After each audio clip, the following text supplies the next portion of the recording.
ఉన్నావ్ rape case ప్రధాన నిందితుడు కుల్దీప్ సింగ్ సెంగార్ కు వ్యతిరేకంగా ఢిల్లీలో ఆందోళన చేస్తున్నారు మహిళలు. నిందితుడికి షరతులతో కూడిన బెయిల్ మంజూరు చేస్తూ ఢిల్లీ హైకోర్టు ఇచ్చిన తీర్పును వ్యతిరేకిస్తూ ధర్నా చేశారు. బాధితురాలికి మద్దతుగా హైకోర్టు ముందు ప్లకార్డులు పట్టుకుని నిరసన చేపట్టారు. నిందితుడికి బెయిల్ ఇవ్వొద్దని, జైల్లోనే ఉంచాలని డిమాండ్ చేశారు.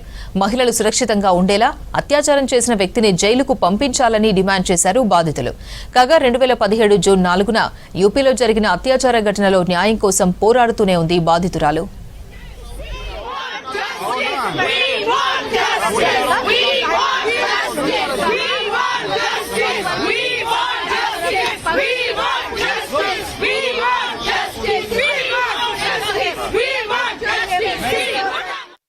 हमारी डिमांड है कि रेपिस्ट को जेल में रखिए, कुत्तों को बाहर रहने दीजिए। हमें कुत्तों से कोई खतरा नहीं है, हमें इन रेपिस्ट से है खतरा।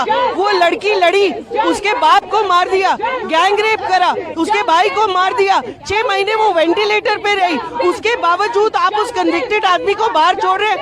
आप हमारी देश की बेटियों को क्या बताना चाहते हैं? वी आर ऑब्जेक्ट्स, हम आप लोगों के खेल के लिए हैं। बिल्कुल पूरा देश खड़ा होएगा।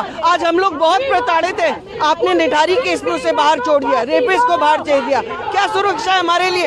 पुलिस हमको मारती है। इंडिया गेट पे 3 लोग बैठे थे पीड़ित के साथ, क्यों घसीटा?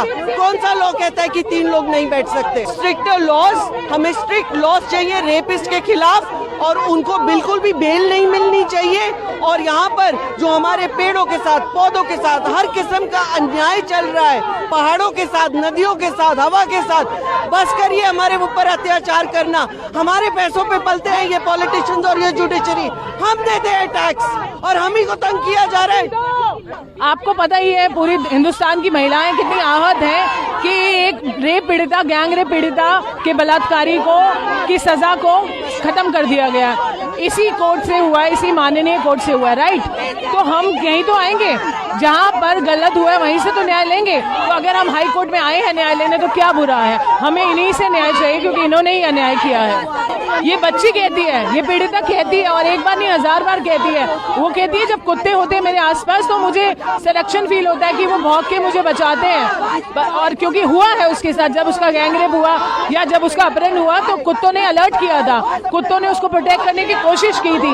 इसीलिए वो हमेशा कुत्तों के लिए बोलती हैं, क्योंकि कुत्तों ने ही उसकी रक्षा करने की कोशिश की थी। On what grounds? When he is declared that he has committed rape, he has committed murders, the sentence, life sentence उसको दी गई थी, तो फिर why is he out? Our question is, how safe can the victim feel? How safe we as women can feel? Is this set as an example? Like you are saying that you can rape and easily roam on the freely on the roads, then we are not feeling safe. So our demand is that the rapist should go behind the bars. उसकी जो सजा है उसको वो मिलनी चाहिए. That is very well the life sentence, and ताकि victim भी है वो safe feel करे और